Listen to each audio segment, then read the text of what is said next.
Good morning and welcome to the Forex Daily Wrap, brought to you by Pepperstone on Wednesday the 20th of February 2019. I'm Darren Sinden and you can follow me throughout the day on Twitter by using @ds_Pepperstone. Okay, let's kick off with a look at the overnight changes in price moves to be aware of. And to be perfectly frank, a pretty quiet day in the world's global foreign exchanges yesterday. There are a couple of things to highlight. The pound sterling trading again with a 130 handle against the US dollar. In terms of movers, the big movers, such as they were, the Kiwi, the New Zealand dollar, giving back a little ground against the US dollar, down by around 0.24% overnight.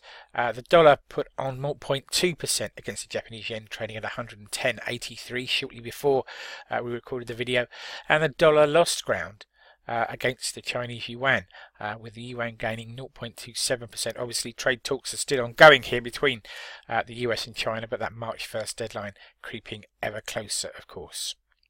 In terms of dollar index, the trade weighted US dollar, that was trading at 96.56 shortly before we recorded the video, largely unchanged on the day, and I think really waiting for directional cues from the trade talks and perhaps the FOMC, the Fed minutes that will be released later this evening. Okay then, what's on the calendar? Events that may move the markets today.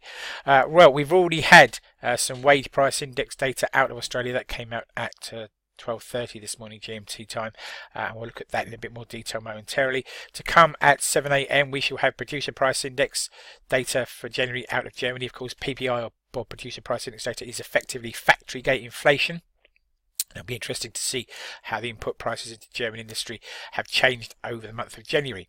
We'll also have an early speech excuse me, from ECB member Peter Priet. That kicks off at 7 a.m. as well.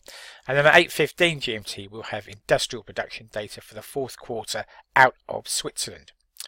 At 11 a.m. we cross over the channel back to the UK for CBI Industrial Trends Survey data, focusing on new orders for its members in the month of February. At 12 a.m. or 12 p.m. GMT I should say, my apologies, we will have MBA mortgage applications data for the week of February the 15th out of the USA. And staying in the States at 13:55 GMT, we'll have the Redbook Index data for the week of February the 8th. Now, Redbook Index data tracks chain store sales across the USA. And last week's data was hinting at a decline in consumer spending. One wonders whether this often overlooked Redbook Index data will signal a similar trend for this current week. Then at 1500 GMT we'll cross back into Europe for the consumer confidence data from the whole of the Eurozone for the month of February. At 17:30, Theresa May is scheduled to meet with Jean-Claude Juncker in Brussels to discuss the sticking point over the Brexit backstop in the Irish border. Wonder if there'll be any kind of movement there. And then at 1900, the key event really of today, the Federal Reserve Open Markets Committee or FOMC minutes, the details of the last Fed interest rate meeting, who said what, voted how, and what their future thoughts were. At 21:30, we shall have API, as private sector, weekly crude oil stocks for the week of February the 15th. And to round the evening off at 23:50, we'll have foreign investment in Japanese stocks and bonds for the week of Feb 15th. Okay then, breaking news and comment that's caught my eye overnight. First of all then, Japanese exports fell the most in over 2 years, down by some 8.4% year over year, as the country's trade deficit widened in January.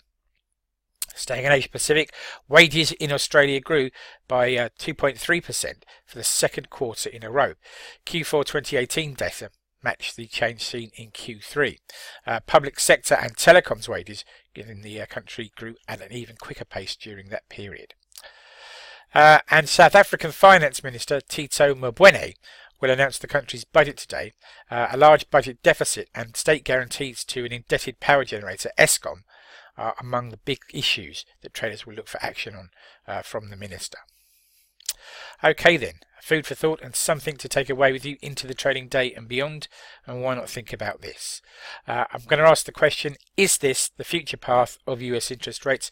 And the table below is drawn from the CME Fed Watch tool, very interesting, and it plots the probabilities according to Fed Fund futures of a rate rise at a given Fed meeting. Here we are at the next meeting, the 20th of March 2019, and the expectation among 98.7% of traders is that base rates will stay in the current 225 to 250 basis point range.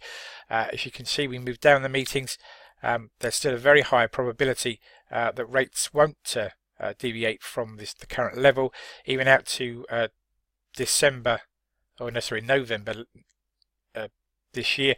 We have an 88.3% chance of rates being where they are, and in January of 2020, even a 78.7% chance of rates staying at the current level. What's interesting is that these last two entries on the table, that those that deviate from this view seem to think there's more chance of a rate cut at either of those meetings rather than a rate rise, with 10 and 18.6% respectively here on the left, suggesting a lower set of interest rates versus these rather modest 1.5 and 1.3% probabilities of a higher rate at those meetings. So interesting stuff, and the Fed minutes, of course, released tonight may shed light on who's right and who's wrong here. Right, thank you for your time today. Please do take a moment to read this risk warning. Trading CFDs and foreign exchange on margin can be a risky business. If you're in any doubt about those risks or the suitability of leverage products for you, then please do contact your Pepperstone account representatives. And please do take the time to read this risk warning thoroughly.